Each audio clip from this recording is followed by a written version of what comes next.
ഈ നിമിഷം വരെ ഏതെങ്കിലും ഒരു നേതാവിനോട് എനിക്ക് മത്സരിക്കണമെന്ന് ആവശ്യപ്പെട്ടിട്ടില്ല എന്ന കാര്യം ഇവിടെ വെച്ചെങ്കിലും ഞാൻ നിങ്ങളെ അറിയിക്കാൻ ആഗ്രഹിക്കുന്നു. ഒരു നേതാവിനോട് ഞാൻ അറിയിച്ചില്ല, എനിക്ക് അത്തരത്തിൽ ആഗ്രഹം ഞാൻ പ്രകടിപ്പിച്ചിട്ടില്ല. നേതാക്കൾ ആവശ്യപ്പെട്ടു പറയുന്നത് അങ്ങനെ പറയുകയാണെങ്കിൽ എനിക്ക് പറയാനുണ്ട്. ഞാൻ 1980 ആദ്യമായിട്ട് തെരഞ്ഞെടുപ്പ് രംഗത്ത് വന്നത്. അത് കഴിഞ്ഞ് ഈ തെരഞ്ഞെടുപ്പ് വരെ അഖിലേന്ത്യാ കോൺഗ്രസ് കമ്മിറ്റി ഞാനൊരു സ്ഥാനാർത്ഥിത്വം വേണമെന്ന് പറഞ്ഞുകൊണ്ട് അങ്ങോട്ടേക്ക് പോയിട്ടില്ല. എന്നെ സ്ഥാനാർത്ഥിയൊക്കെ അവരാണ്. അല്ലാതെ എനിക്ക് സ്ഥാനാർത്ഥിത്വം വേണമെന്ന് പറഞ്ഞുകൊണ്ട് ഭിക്ഷാപാത്രവുമായിട്ട് പോകുന്ന സ്വഭാവക്കാരനല്ല ഞാൻ.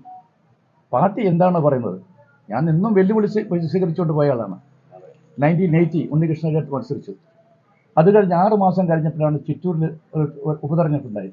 മിസസ് ഗാന്ധിയെ എന്നോട് അവിടെ പോയി മത്സരിക്കാൻ പറഞ്ഞു. അത് കഴിഞ്ഞ് 2 വർഷം കഴിഞ്ഞപ്പോൾ ചിറ്റൂരിൽ ഒരു തെരഞ്ഞെടുപ്പ് വന്നു. ആ ചിറ്റൂരിൽ ഞാൻ മത്സരിക്കും, പാലക്കാടാണ്. എനിക്കൊരു ബന്ധവുമില്ല. അപ്പോൾ എന്നെ സംബന്ധിച്ചിടത്തോളം അഖിലേന്ത്യാ കോൺഗ്രസ് കമ്മിറ്റി എല്ലാ സന്ദർഭങ്ങളിലും എനിക്ക് സീറ്റ് തന്നതാണ്. ഞാൻ സീറ്റ് വേണമെന്നുള്ളത് ഞാൻ ആവശ്യപ്പെട്ടിട്ടില്ല. ഒരു തിരഞ്ഞെടുപ്പ് ആയതുകൊണ്ട് എല്ലാവരും അവർക്ക് എന്തെങ്കിലും അത്തരം അഭിപ്രായമുണ്ടെങ്കിൽ അത് പരസ്യമായിട്ട് പ്രഖ്യാപിക്കുന്നത് ശരിയല്ല. അത് സുധാകരനാകട്ടെ, ഞാനാകട്ടെ, പ്രവീണാകട്ടെ, അതല്ലെങ്കിൽ അഭിജിത്താകട്ടെ, അല്ലെങ്കിൽ മറ്റ് നേതാക്കന്മാരാകട്ടെ, ഒരു പബ്ലിക്കായിട്ട് തൻ്റെ അഭിപ്രായം വെന്റിലേറ്റ് ചെയ്യാന്ന് പറഞ്ഞാൽ ഒരു പാർട്ടിയെ സംബന്ധിച്ചിടത്തോളം ശരിയല്ല. പറയേണ്ട വേദിയിൽ വെച്ച് പറയാം. ഞാൻ പറയാറുണ്ടല്ലോ, ഞാൻ ഏത് നേതാവിൻ്റെ മുമ്പിൽ വെച്ച് ഞാൻ അഭിപ്രായം പറയും. പക്ഷേ പാർട്ടിയുടെ ഉള്ളിലേ പറയുന്നു. എൻ്റെ അഭിപ്രായങ്ങൾ ഞാൻ കൃത്യമായിട്ട് പറയാറുണ്ട്, മുഖത്ത് നോക്കിയിട്ട്, മുഖാമുഖം. അത് പറയുന്ന പാരമ്പര്യമാണ് എനിക്കുള്ളത്. അല്ലാതെ മീഡിയ കാണുമ്പോൾ എല്ലാം മറന്നുകൊണ്ട് സംസാരിക്കുന്ന സ്വഭാവമൊന്നും എനിക്കില്ല.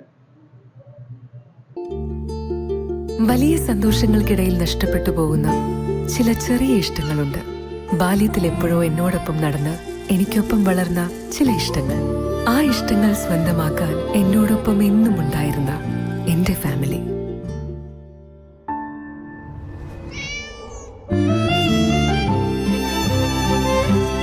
എന്റെ ഇഷ്ടങ്ങൾ എന്റെ ഫാമിലിക്ക് അറിയാം. Family wedding centre.